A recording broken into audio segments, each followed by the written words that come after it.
Thank you for being here, and I'm trying to hurry up because you are all hungry, because I am hungry too.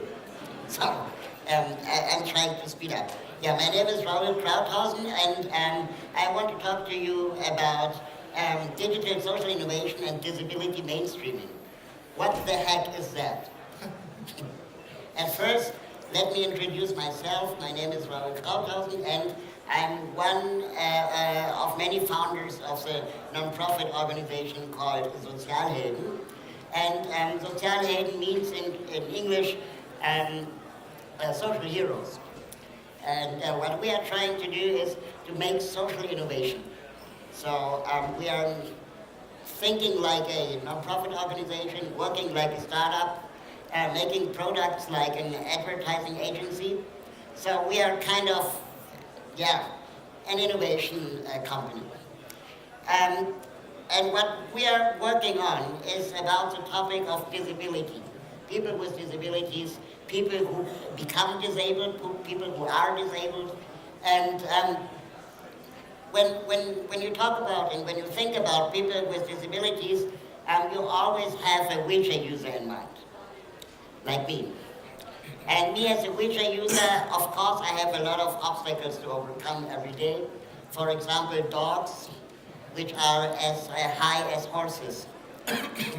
When they lick on your knees, they lick in my face. So it's like monsters. Or there's another very awkward situation when I want to get money out of an ATM. How do you think I get money out of an ATM? I ask people and I give them my PIN. I told this my bank, and the bank was really shocked about this. And I told them, no worries, I killed them afterwards. So it's really an awkward situation. I have to tell someone my PIN. Or I have to go to a bank to the opening times, which nobody knows. But the biggest obstacle for someone in a wheelchair is the situation that it's not only you who becomes disabled, it's also your friends.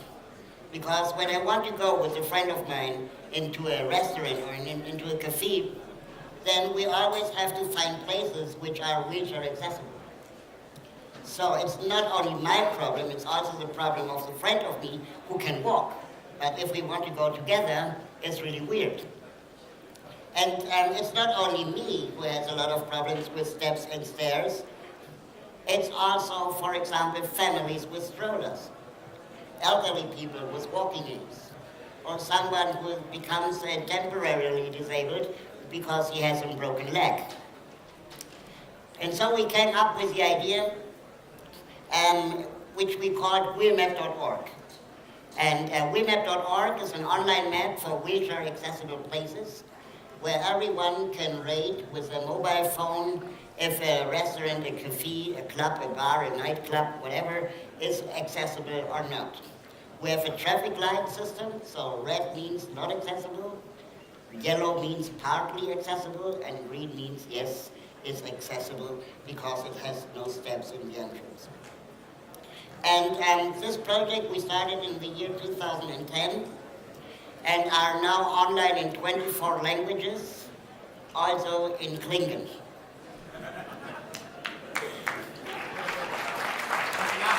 Because we can. I don't know why, but because we can.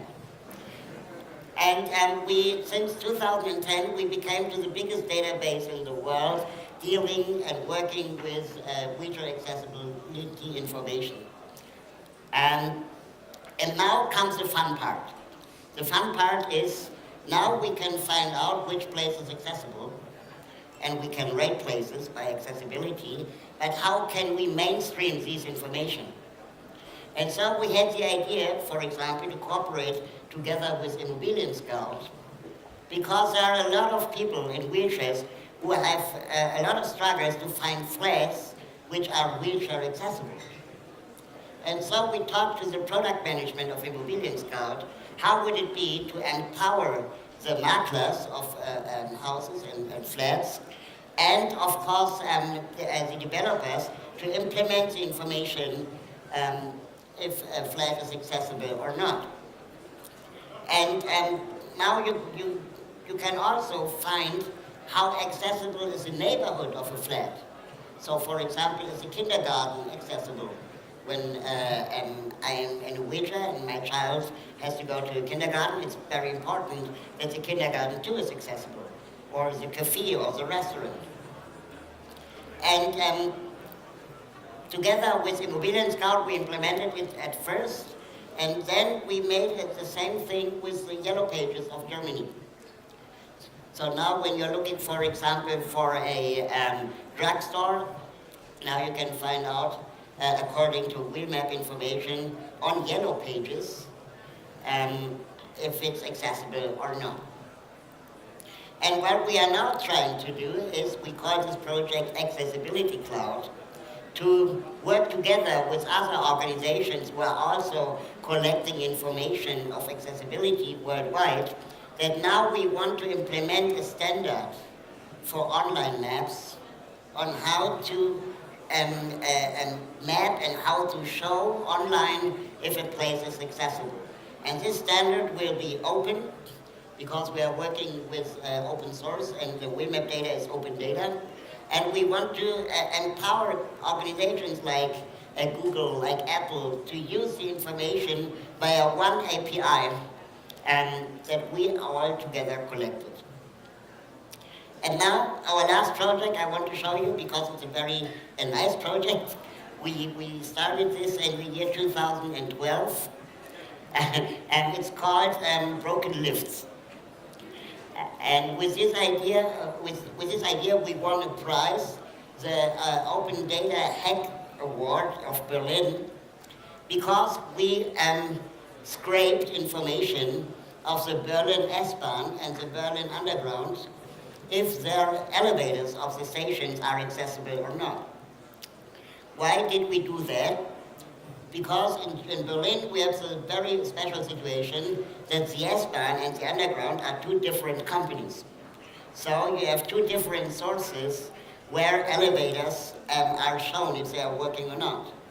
From the perspective of a wheelchair user, it's totally awkward to check two websites when you are at Alexanderplatz or Friedrichstraße, where you don't know whom belongs the elevator.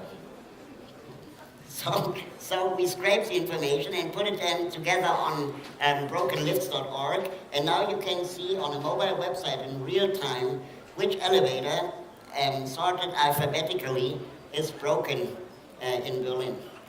And now we became an official public project of the Verkehrsverbund Berlin-Brandenburg. And the idea now is to work on a standard that when you are looking for a route on bvg.de or s-bahn.de, that it only suggests you routes which are accessible. Thank you very much.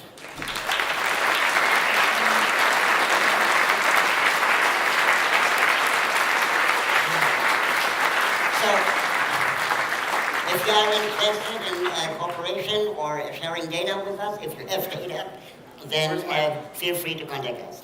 Yeah, well, let's ask some questions now, because I know you're hungry. Food is going to be ready in 3 minutes, but let's look if there's any questions from the audience. Where's our microphone? Over there. Any questions? Yes, here, and 3. Okay. Yeah, try the mic first. Because I have a quick question, Raul. You showed the sort of the traction slide, I think the point of interest on the map. There was the giant jump. What was that? What happened? We had a TV commercial together with Google in Germany, where they advertised the browser Chrome in the year 2012, and that was a big jump on the chart. Okay, so TV works. Okay, question here. Hi Raul, thanks for the talk. I'm thinking about founding a social startup myself, and the question I have is, how is recruiting different than from a normal startup? Recruiting of what? Of people or of people, money? co-founders? No, co-founders and people. Well, we started as friends, so we never made kind of recruiting stuff. Our first employee was someone who made graphic design for us because nobody of us was capable of doing it. And so just look for people who are curious and interested in doing something and only use them for those things they want to do. So if you believe you have to study law, don't do that, because when your heart beats for social innovation, law studies is not your solution. Try to find someone who is a lawyer. Thanks. Okay, so we had 2 more questions here. I'll ask one from the tools line. Where do you plan to take this next, and what is your biggest technical challenge you wish you could solve to make your maps even better? It sounds like an offer almost. It's anonymous though, so we don't know who it is. And the biggest technical challenge is, to be honest, every year we have to make updates for the Android and iOS app, because they always launch new phones. So they always require updates, but the product itself doesn't get automatically better. It's only uncustomer, it's only adjustments to adjustments screen to sizes. new smartphones. And that costs a lot of money. And it's something disturbing a bit. Okay, so if anonymous, if that wasn't offered, just talk to Raul during lunch. Okay, next question here. How did you sort of bypass the German bureaucracy? Because you're a social, enterprise. Yeah. Well, the German bureaucracy is really awkward. And when we started with Wheelmap, and it was online first time, for the first month, we went to the government and told them, look here, we want some funding of a working project. And they said, yeah, but you are already online, it's already working, so we only fund innovations. So what we are looking for is funding that helps us for a longer period of time and not only for the innovation, the first idea. And that's really awkward, so we skip this part of working with governments and try now to find sponsorships and making consultancies to other organizations who want to do mapping or crowdsourcing, crowdfunding, open data, open source, which we now became experts. Okay. Thanks for the initiative, first of all, and then the idea with the broken lifts.